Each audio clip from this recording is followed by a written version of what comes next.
इस दास ने 17 फरवरी 1988 में परमात्मा की शरण मिली थी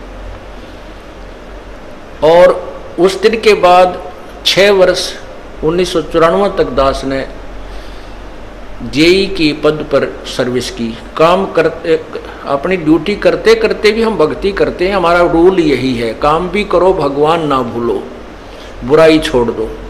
लेकिन 1994 में परमात्मा ने आदेश दे दिए गुरु महाराज ने कि तू इस काम ने संभाल। अब गुरु की आज्ञा का अवहेलन करना भगत का काम नहीं होता। जो गुरु वचन पर डट गए कट गए फंद 84 के। भाई जो गुरु वचन पर डट गए कट गए फंद 84 के। और उन्होंने अचानक मुझे बुलाकर पास बैठा लिया, कहने लगे आज से तू नाम दिया करेगा और जितने भी वर्तमान संगत थी सबको कह दिया और सबको बता देना कि जो इसको गुरु नहीं मानेगा वो मेरा कुछ नहीं होगा।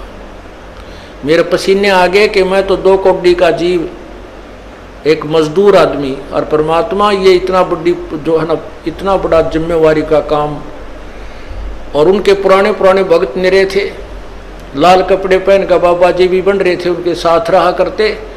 उनको सबको निकाल दिया था उनकी त्रुटियां देख जाकर। हमने नहीं पता था कि हो रहा है क्या इनका मालिक का उद्देश्य है। जब वो 104-5 साल की उम्र थी उस महापुरुष की, हमारे पूज्य गुरुदेव की,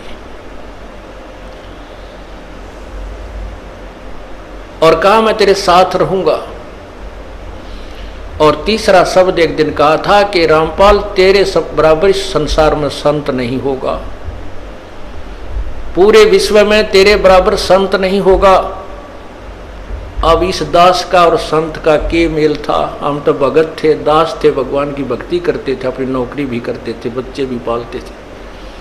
अब कहते हैं साध वचन पलटे नहीं, चाहे पलट जावे ब्रह्मंड, उनका वचन नहीं पलट सकता। उन्हें जो कह दिया सो कह दिया। तो वही ये फल गया। नहीं हमारी तो घर के ना सुने थे, शुरू में अकेला नाम ले रहा था। बालक भी तो बालक छोटे थे, वो तो घर जैसे कहूँ था मान जाए थे, उनकी माँ नहीं माने, फिर मेरे माता पिता नहीं माने। अगले भाई पुरानी लाग कुकर छोड़ना, बड़े साके में पा आया। फिर परमात्मा से अर्ज करी, धीरे धीरे वो समझन लागे। ना सुनते तो भी बोले जानता बावड़े की तरह। तो धीरे क्यों कान न कैसे बंद करेंगे वहाँ बैठे हुए।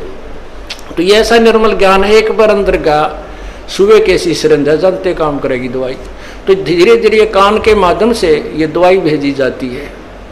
और आज देख लो रंग ला दिया परमात्मा ने। उस परम पिता पूज्य गुरुदेव जी की शब्द शक्ति से सब काम चल रहा है और कबीर परमेश्वर हमारे सिर पर रहते। तो परमात्मा उस दिन के बाद सन 1995 में इतने 21 साल के बाद इतने पाठ हम घर घर पाठ किया करते थे। 3 दिन पाठ करते थे और 1 दिन पहले जाना पड़ता था। ये दास स्वयं सेवा करता था, घर घर जाके उनके सब जहाँ हमने पाठ करने का स्थान देखना होता था उसकी सफाई करते थे। कईयों का देख कर कमरा होता बड़ा सा, उसी में पाठ भी करना, उसी में खाना भी बनाना, उसी में खाना भी उसी में, सोना भी उसी में। तो उस ढंग से अपनी सेटिंग कर लेते हम, इतनी जगह में पाठ कर लेंगे। तो मेरा जाना अति आवश्यक था उस समय, क्योंकि ये स्टार्ट था भक्ति का और स्टार्ट था इस 500 यज्ञ करने का। किसी को नहीं मालूम था, बच्चे थे सहयोग देने लगे। और धीरे धीरे फिर वो क्या हुआ कि इतने पाठ हो गए कि मुझे नौकरी, पहले तो क्या करता था, शुक्रवार को पाठ प्रारंभ किया। शुक्र शनि ड्यूटी करके सामने चले जाते बृहस्पतिवार को, शुक्रवार को रात में तैयारी करते, शुक्रवार को शनिवार को अब पाठ प्रारंभ करके अपनी नौकरी पर चला जाता। फिर शाम ना आ लेता, शनिवार इतवार की छुट्टी हो जाती। काम चल रहा था वो हफ्ते में हुए, फिर होने लगे डेली।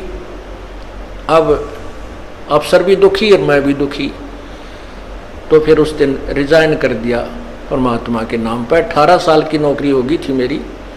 हालांकि कुछ और भी हमारे साथी कह रहे थे भाई अभी 2 साल और डट जाओ आपकी पेंशन बन जाएगी। वाह भैया पेंशन तो करा कितनी बार होगी। जो पेंशन ई बनेगी ना या कद्दे नहीं बनी थी, या असंख्य जन्मों की पेंशन बन जाएगी। तो वो तो इस बात को नहीं समझे थे, उन्हें तो मुझे मूर्ख ही समझा। और दास की सौभाग्य था कि मुझे नौकरी या मजदूरी मिल गई भगवान की। और उसकी पुण्यात्माओं को दलदल से निकालने की। कहते आत्म प्राण उद्धार ही ऐसा धर्म नहीं, और धर्म तो और भी है, दान करते हैं, भूखों को भोजन देते हैं, असहाय की सहाय करते हैं, लेकिन जो आत्म प्राण उद्धारी ऐसा धर्म नहीं। और धर्म तो ये भी है जो गौशाला बना रखी है, धर्म वो भी है जो चिड़िया ऊपर चुग्गा डाल देते हो पशु पक्षियों को, वो भी विकलांगों के जो ऑपरेशन वगैरह कराए जा रहे हैं वो भी धर्म है, अनाथ आश्रम है वो भी धर्म है। लेकिन जो आज गऊ हैं उनकी सेवा कर रहे हैं, अच्छी है, क्योंकि कोई भी प्राणी है, चाहे भैंस है, पशु है, कोई किसी प्रकार का, सबकी सेवा हमने इसी दृष्टिकोण से करनी चाहिए, क्योंकि सब में एक जैसा जीव, वो भी धर्म है। लेकिन अब तो वो आज वो गाय है, आज कोई भैंस है, और जन्म होने के बाद फिर वो सूअर की जूनी में जा सकती है, उस बीमारी तो कौन छुटाएगा उसको। तो ये ज्ञान, ये भक्ति, ये आत्मा इस जीव को उद्धार करेगी। वो फिर 84 लाख योनियों में नहीं जाएगा, या तो मनुष्य शरीर होगा, नहीं सतलोक चला जाएगा। तो कहते हैं आत्म प्राण उद्धारी ऐसा धर्म नहीं। और तो इस दास को ये आत्म प्राण यानी जीव आत्मा के उद्धार की मजदूरी मिल गई, और हर्ष शुक्र मनाता हूं प्रभु, आपने कैसे दया करी 2 कोटि के जीव पर। और ऐसे निर्मल भगवान की महिमा, ओए होए होए, जिसके नाम लेते हैं रूंग रूंग खड़े हो जाते हैं। उसके बाद परमात्मा की ऐसी महिमा हुई, अब मुझे इतनी खुशी होती है। कैसा निर्मल समाज तैयार हो रहा है। बीड़ी, शराब, मांस, तम्बाकू, उसको देखकर भी राजी नहीं है। अब ये पुण्यात्मा दोनों हाथों दान करते हैं, और हम पहले लूटन पर लगे रहा करते थे, पाप बढ़ाते थे, ये माया साथ नहीं जानी थी कि इतना नरक इकट्ठा कर रहे थे। और परमात्मा क्या कहते हैं, सतगुरु के सजदा करूं कर्म छुटाए कोटि, और जो ऐसे सतगुरु की निंदा करें फिर जम तोड़ेंगे होठ। अब जो लोग बिना देखे सोचे समझे और भक्तों की, संतों की बुराई करते हैं, अब क्या बताते हैं कि सतगुरु के सजदा करो जिसने कर्म छुटाए कोट, करोड़ों पाप कर्मों से हटाकर और पुण्य कर्मों पर लगा दिया। कितने पाप कर्म बचा दिए हमारे। और जैसे ऐसे सतगुरु की जो निंदा करते हैं, कहते हैं उनके जम तोड़ेंगे होठ, यम के दूत उनके इसे लठ मारेंगे, चाहे कितने लागो, मुंह पे, होठा पे। होठ इसलिए कहा कि इस पर ज्यादा दर्द होया करे, सोई भी बड्डी आया करे। तो कहते हैं वो जम तोड़ेंगे होठ जो बकवाद किया करते थे, संतों की निंदा करते थे। नित्यानंद जी महाराज ने यहाँ तक कहा है, भाई तू ना मानता ना, ठीक है अपना और काम कर ले और कुछ कह सुन ले, पर संत की निंदा मत करिए, ये तेरे लिए बहुत जबरदस्त पाप बन जाएगा। लेकिन जो इस मार्ग से परिचित नहीं है, वो नादान बच्चे आग में हाथ दे देते, बिजली के तार को छू लेते, और ज्ञान होता सत्संग से, और सत्संग में ये काल नहीं आने देता। तो उस दिन के बाद परमात्मा की ऐसी रजा हुई कि बाग लाग गया भगवान का।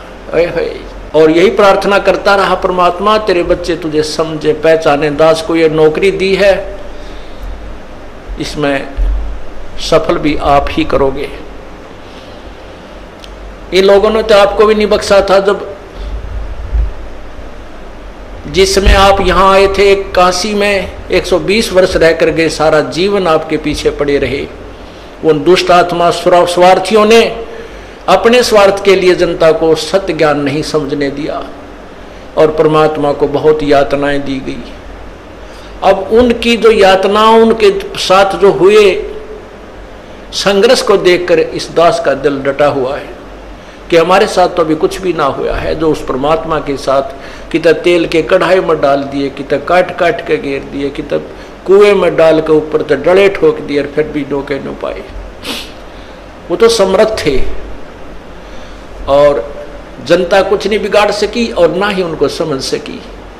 समझना चाहिए था, कुछ लोग समझे भी थे, लेकिन बाद में फिर वो ठीक ढंग से ना लगे तो भगवान ने उनको स्वयं ही रिजेक्ट कर दिया था। परमात्मा क्या बताया करते थे, कैसा ऑथेंटिक उदाहरण दिया करते थे। अपने आत्माओं क्या बताते हैं, भाई सिर साटे की भक्ति है और कछु नहीं बात, सिर के साटे पाइयो अवगत अलख अनाथ। अब शीश कैसे देना है, शीश ये नहीं भाई काट के सिर चढ़ा दे भगवान के चरणों में, ऐसे नहीं। जैसे आपको परसों के सत्संग में सुना था कि गुरुदेव को समर्पण कर दिया जाए।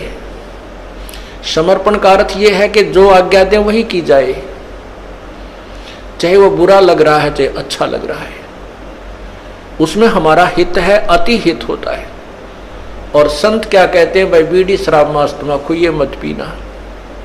संत कहते हैं चोरी जारी नहीं करना, डाके ना डालना, किसी की जेब ना काटना, ये महापाप है तेरे लिए। अपना करके खाना बेटा, भगवान भजना, इससे तेरा कल्याण होगा। और हम यही वचन नहीं मानेंगे तो फिर यहाँ स्कूल में आने की आवश्यकता क्या है, इस विद्यालय में सत्संग में आने की आवश्यकता क्या है। हम गलतियां भी गलती पे गलती करते रहे और फिर सत्संग में भी आ रहे हैं तो वो फेल हो जाएंगे विद्यार्थी, वो पास नहीं हो पाएंगे।